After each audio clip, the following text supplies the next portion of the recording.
though, Amanda Knox told the jury, hearing her appeal, she just wants to get back to her old life.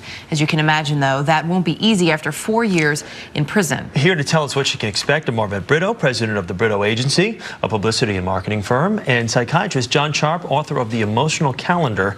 Good morning to the both of you. Good to have you both with us. John, I'm going to start with you. After almost 4 years in prison, given the situation and the circumstances with which she dealt with the last 4 years, how tough is this reacclimation going to be for her?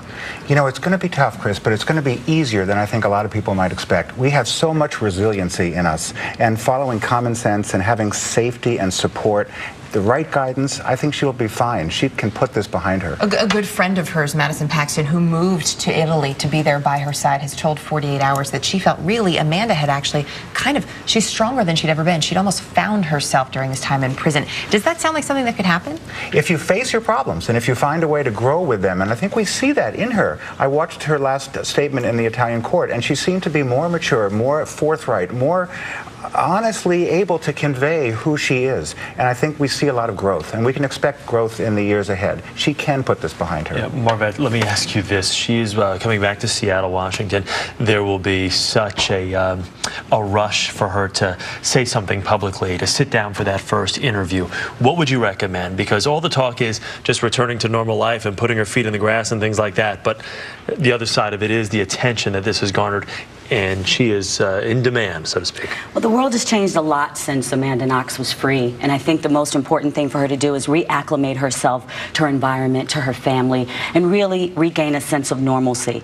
And at some point, she really should sit down and figure out what's best for her moving forward. Obviously, there are financial issues and strains on her family, so I think the most important thing is for her own mental and physical well-being. Then she should emerge and share her story when she's comfortable. But is the interest highest now? Is this one of those things where you might be better off striking while the iron is hot? Not at all. She needs to be right first, and she needs to be focused first, and she needs to really focus and center on herself. The interest will always be there because there's been so many stories, but never her story. How does she handle that aspect of it? I mean, this celebrity that comes along with everything that has happened to her over the last 4 years, that's one of the reasons that people really want to talk to her. It's true, but you know, celebrities need privacy too. They need a sense of control. I think she shouldn't be invaded or bombarded. I think she ought to control the story, like Marvette said. And if she takes a little bit of time and then does that, I think it'll be fine. She doesn't have the big risk factors that we worry about. She doesn't have a history of mental illness or substance abuse or family history or trauma. These are the things that can really get a person in trouble. How complicated, though, is this going to make the rehabilitation process? There will be paparazzi. She will be stalked by different media outlets. It's going to be difficult for her to get away and be removed from all of this. It's going to be difficult, and she's going to have to face that too. I think she can try to have some control. You know, even having some control gives you a greater sense of safety and well-being, and I keep going back to that because that's the most important thing for her to start with. So then, Marvette, in terms of having that control, when it does come time, when she decides she's ready to sit down for that interview, she should absolutely probably be dictating the terms of how many people she'll talk to, when she's going to do it. I think that she should also take a qualitative versus quantitative approach. I think she should go to trusted news outlets, and certainly they have built a rapport already with the family prior to her being released.